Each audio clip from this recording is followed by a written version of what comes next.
BA final year geography subject का unit number 2 most important question है। हवाई photo चित्रों के प्रकार एवं विशेषताओं का वर्णन कीजिए। इसके अंतर्गत हम लोग पढ़ेंगे हवाई फोटोग्राफी, अर्थ, प्रकार, विशेषताएं एवं मानचित्र से तुलना। पहला है हवाई फोटोचित्र। हवाई फोटोग्राफी का अर्थ एवं तात्पर्य। हवाई फोटोग्राफी वायु या फोटोग्राफी से तात्पर्य आकाश में उड़ते हुए किसी माध्यम जैसे हवाई जहाज, हेलीकॉप्टर, ड्रोन या बैलून में कैमरे को स्थापित करके धरातल के चित्रों को प्राप्त करने की तकनीक से है। यह सुदूर संवेदन की सबसे पुरानी और अत्यधिक विश्वसनीय विधा है। इसका मुख्य उद्देश्य धरातल पर स्थित विभिन्न स्थलाकृतियों, वनस्पतियों, जल स्रोतों एवं मानव निर्मित संरचनाओं का सर्वेक्षण और मानचित्रण करना है।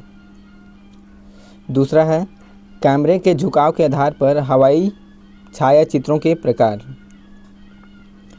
कैमरे के झुकाव के आधार पर हवाई छायाचित्रों के प्रकार। हवाई छायाचित्रों का वर्गीकरण मुख्य रूप से कैमरे के प्रकाशीय अक्ष के झुकाव के आधार पर किया जाता है। यह मुख्य रूप से 3 प्रकार के होते हैं। पहला है ऊर्ध्वाधर हवाई छायाचित्र। ऊर्ध्वाधर हवाई छायाचित्र विवरण दिया गया है।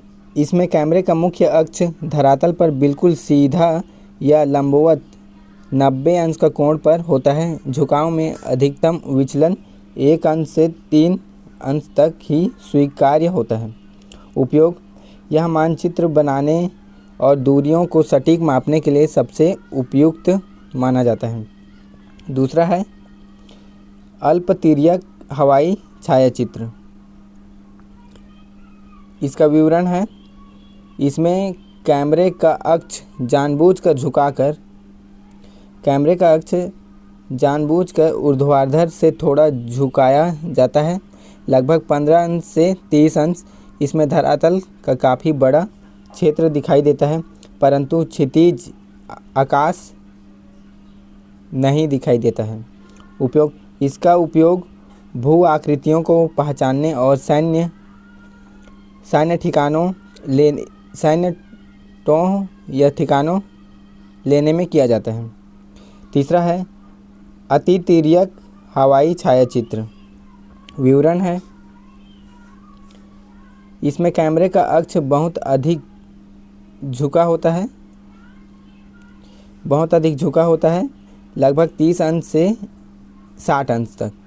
इस प्रकार के चित्र में धरातल के साथ साथ क्षितिज या आसमान का कोना भी स्पष्ट रूप से दिखाई देता है।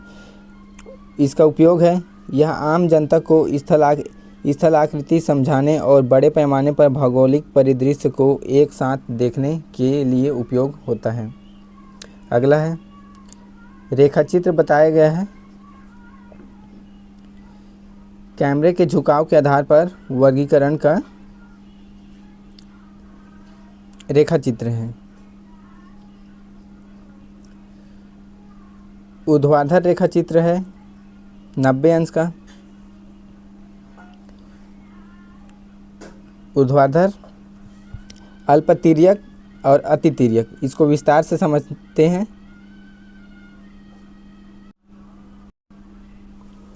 अभिसारी फोटोचित्र, त्रिमितीय फोटोग्राफी, कोणीय विस्तार के आधार पर अलग अलग क्षेत्र के लिए अलग अलग विस्तार से बताए गए हैं। अभिसारी फोटोग्राफी में वायुयान में 2 कैमरे प्रयोग किए जाते हैं जो एक ही क्षेत्र अथवा दृश्य के 2 अलग तिर्यक एक साथ खींचते हैं। इस प्रकार एक ही समय व पीक ही मिशन में अलग अलग कैमरों से फोटोग्राफ लिए जाते हैं। उड़ान की दिशा में स्थित अगले कैमरे का फोटोग्राफ पिछला तथा पीछे का फोटोग्राफ अगला कहलाता है। अभिसारी फोटोग्राफी का चित्र को आप अच्छे से देख सकते हैं। दूसरा है त्रिमितीय फोटोग्राफी। इसमें 3 कैमरे होते हैं, एक ऊर्ध्वाधर 2 तिर्यक, बायां और दायां। यह ऊर्ध्वाधर और तिर्यक दृश्यों का संयोजन प्रदान करती है जिससे त्रिआयोजित 3D अनुभूति मिलती है। त्रिमितीय फोटोग्राफी, एक ही क्षेत्र से अलग अलग दृश्य। तीसरा है कोणीय विस्तार के आधार पर। कोणीय विस्तार के आधार पर 30 अंश, 60 अंश, 90 अंश और 120 अंश। यह संकीर्ण कोण 30 अंश का होता है, 60 अंश का कोण सामान्य कोण होता है, 90 अंश का वृहद कोण और 120 अंश का अति वृहद कोण। विस्तार के कोण के रूप में परिभाषित किया जाता है। यह लेंस के अग्र नोडल बिंदु से होकर गुजरने वाले किरणों के शंकु का शीर्ष कोण है। चौथा, कोणीय विस्तार के आधार पर विस्तार के कोण को एक कोण के रूप में परिभाषित किया जाता है। यह लेंस के अग्र नोडल बिंदु से होकर गुजरने वाले किरणों के शंकु का शीर्ष कोण है। अगला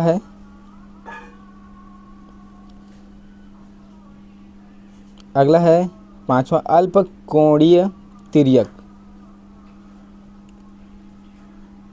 अल्पकोणीय तिर्यक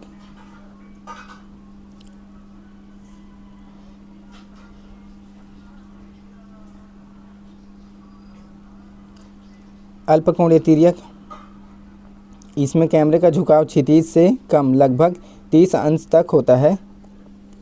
दूसरा है सामान्य तिर्यक फोटोग्राफ। इसमें कैमरे का झुकाव क्षितिज के बराबर लगभग 30 से 45 अंश तक होता है। तीसरा है उच्च कोण तिर्यक फोटोग्राफ। इसमें कैमरे का झुकाव क्षितिज से अधिक लगभग 45 से 90 अंश होता है। नोडल बिंदु है लेंस के मध्य वह बिंदु जहां से होकर गुजरने वाली प्रकाश किरण अपनी दिशा बदले बिना बाहर निकलती है, उसे नोडल बिंदु कहते हैं। फोटोग्राफिक व्याख्या में यही बिंदु कोणीय विस्तार मापने के लिए किया जाता है। आगे बताया गया है हवाई छायाचित्रों की मुख्य विशेषता। पहला, त्रिविमीय दृष्टि 3D व्यू। स्टीरियोस्कोप उपकरण की सहायता से 2 क्रमिक हवाई फोटो को एक साथ देखने पर धरातल की ऊंचाइयों और गहराइयों को 3D में देखा जा सकता है। दूसरा है संकेतकों द्वारा पहचान। इसमें स्थल आकृतियों की पहचान उनके आकार, प्रतिरूप, टोन और परछाई के आधार पर की जाती है। अगला है केंद्रीय प्रक्षेप। हवाई फोटो के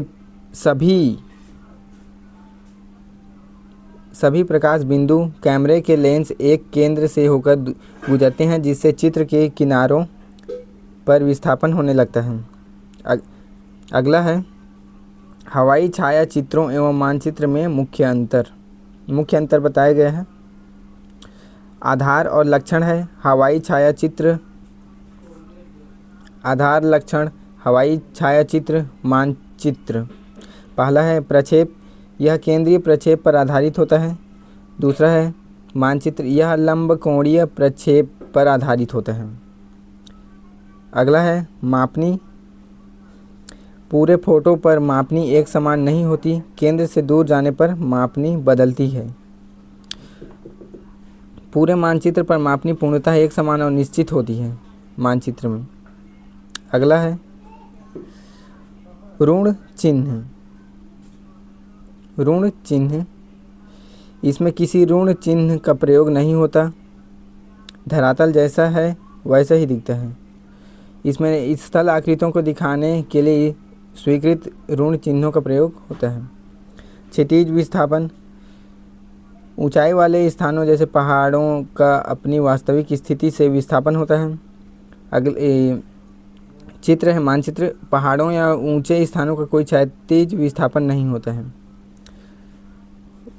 लक्षण है सत्यापन, इसे समझने के लिए विशेष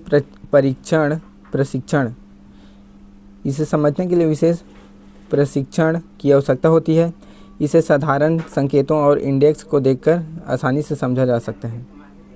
अगला है हवाई छायाचित्रों के गुण एवं दोष। हवाई छायाचित्रों के गुण एवं दोष।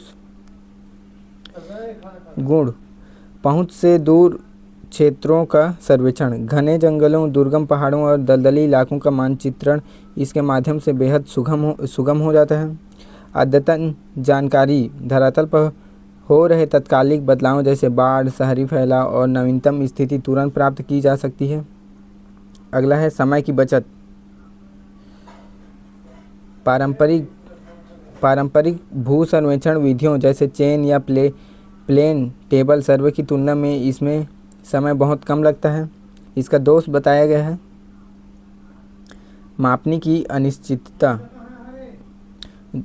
पहला है मापने की अनिश्चितता, झुकाव और धरातलीय उच्चावच के कारण फोटो से सीधे दूरियां मापना कठिन होता है।